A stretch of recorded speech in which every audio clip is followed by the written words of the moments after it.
Hi everyone, I am Fitri Laraswati. Today I wanna read Synopsis of Wanda'S world. So let's get started. Wanda Butternut feels beautiful and confident in her new hometown of Cheese Valley, USA. She gives advice to distressed and anxious kids who call into her television show Wanda'S World, except the TV show is in her imagination. In real life, the night before the first day of school, she is nervous. Her color number 3 confesses she has an awful birthmark on her face and is scared to start school. Wanda suggests covering it with makeup and also urges her to try to be perfect in every write down to the ringtone on her cell phone. Wanda's mom asks her to go to bed and reminds her how long it takes to put on her makeup. Wanda touches the birthmark on her cheek and responds despondently, "Mom, it doesn't work anyway." Spangles, her pet basset hound, licks her face in comfort and causes her to continue starring in her show. He says, "You can let down color number 3." The next day, the students at Cheese Valley Middle School are abuzz with news that handsome heartthrob Ty Belvedere likes the leader of the girls' clique, Jenny Hightower. No one can know. Too busy with their gossiping, no one noticed Wanda desperately searching for her classroom. When she finally makes it to Spanish class, Senorita Dingledieri scolds her for being late, but then everyone sees the birthmark. The kids gasp. Mrs. Dingledieri becomes overly attentive. Wanda is miserable. At lunch, Jenny invites Wanda to sit with the clique and pretends to befriend Wanda. "So, what are you into, Wanda?"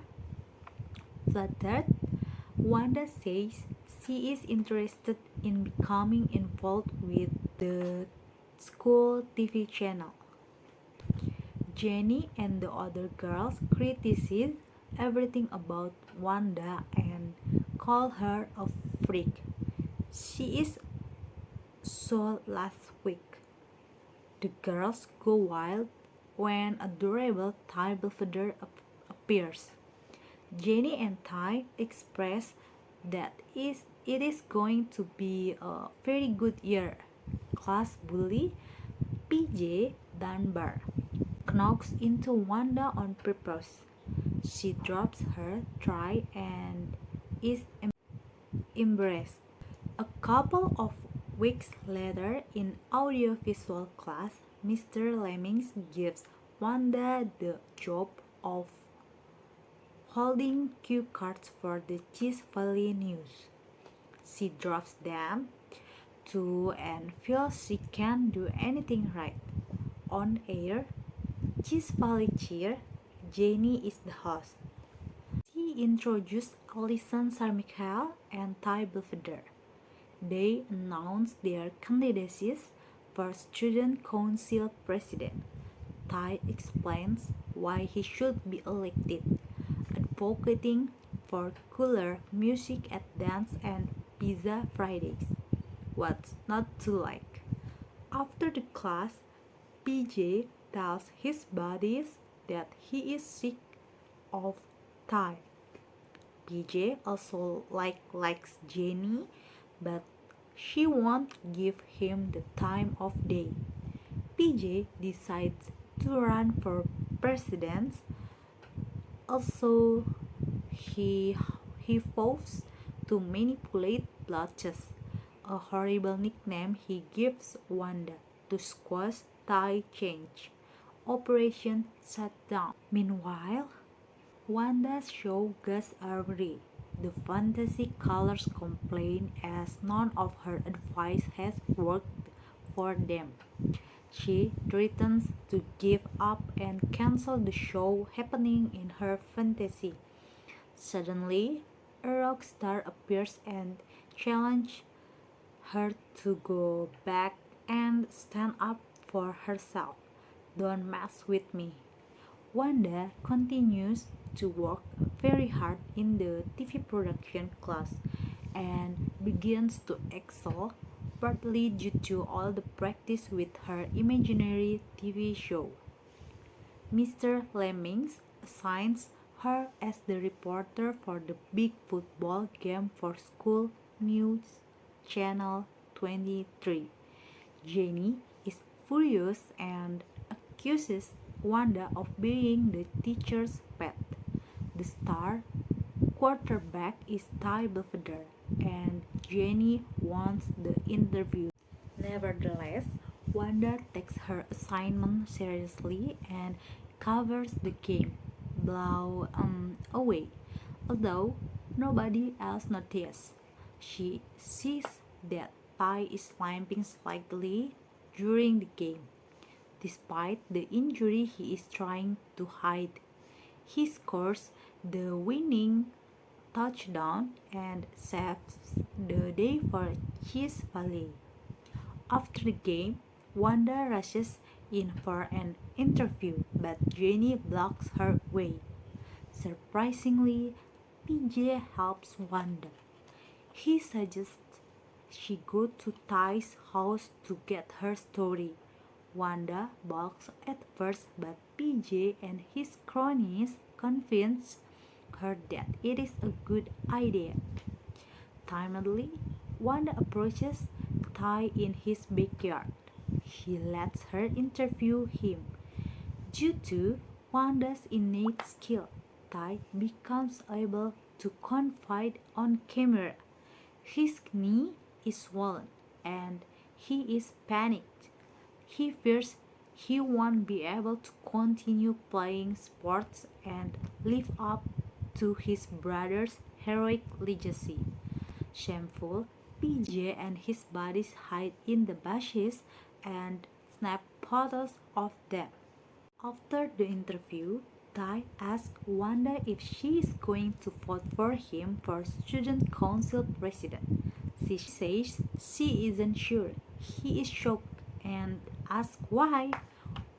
Wanda explains she wants to vote for someone who realizes not everyone is the same. For example, students who are lactose intolerant do not eat cheese and need to be taken under consideration too. Wanda suggests soy cheese as an alternative in Cheese Valley. Not everyone eats cheese. Ty tells Wanda he is impressed with her. Wanda realizes she befriended the most popular guy in school and dreams of dancing with him at the Halloween dance. Mr. Lemmings thinks Wanda's interview with Ty is super. He offers Wanda her own show on School Channel 23. Wanda is thrilled.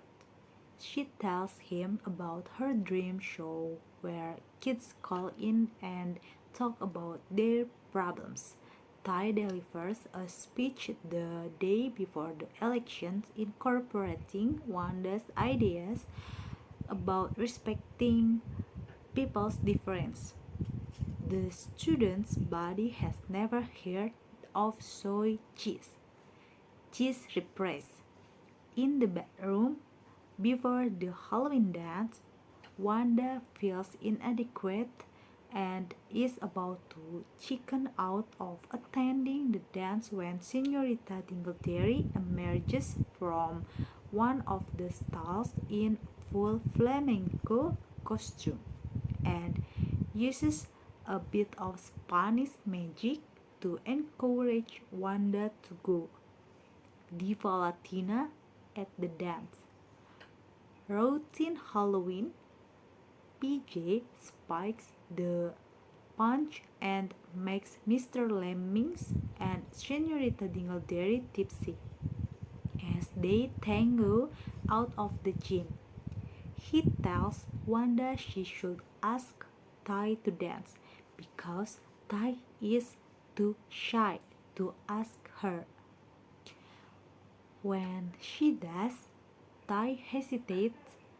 PJ and his followers say they know Tai really likes blotches. They show Photoshop slides of Tai and Wanda close together and pressure to admit he likes her. Jenny throws Tai a stricken look. Tai denies it, and Wanda flees the dance. Humiliated, Mr. Lemmings sees her run out of the school. He follows her and asks what's wrong. She says she's never coming back to the school. Her desolation causes her to believe she does not belong anywhere. A face like mine. Mr. Lemmings reveals he was the butt of bullies' bad behavior when he was Wanda's age. Maybe you've noticed I have a slight stutter. He inspires Wanda to have courage to return to school. The next day, PJ brags to Jenny and the other kids. He thinks the election is wound up after what he did to Tai. He gloats over his victory and tries to impress everyone with new insults toward Wanda. To everybody's amazement, she defends herself. Tai witnesses and stands with her. He apologizes to her for his previous behavior and declares that Wanda is indeed his friend. He even renounces Jenny for her cruelty. From now on, I just want to hang out with people who are nice. He warns PJ to never bother Wanda again. All the students ignored PJ. A few weeks later, Wanda's dream comes true when she is on the air with her very own show, Wanda'S World. She really does take calls from kids with problems and gives them advice. Newly elected Students' Council President Ty Belvedere and Vice President Alison Carmichael are her co-hosts. Caller number 1 has an eating disorder. Wanda knows exactly what to say. Caller number 2 is scared of a certain bully in school. Wanda knows precisely how to help. Caller number 3 used to be the most popular girl in school, but now she has acne. She feels sure nobody will ever like her again. All of a sudden, Wanda recognizes the voice. It is Jenny. Wanda understands and says, I'll come and see you cheer, Jenny. Well, do a whole story on you. After all, it is Wanda's world where every kid has the chance to be heard and accepted for who they are. Give her a call. Wanda's World Final. So that's the synopsis by Ann Marie Falcone. Thank you for watching my video and see you later.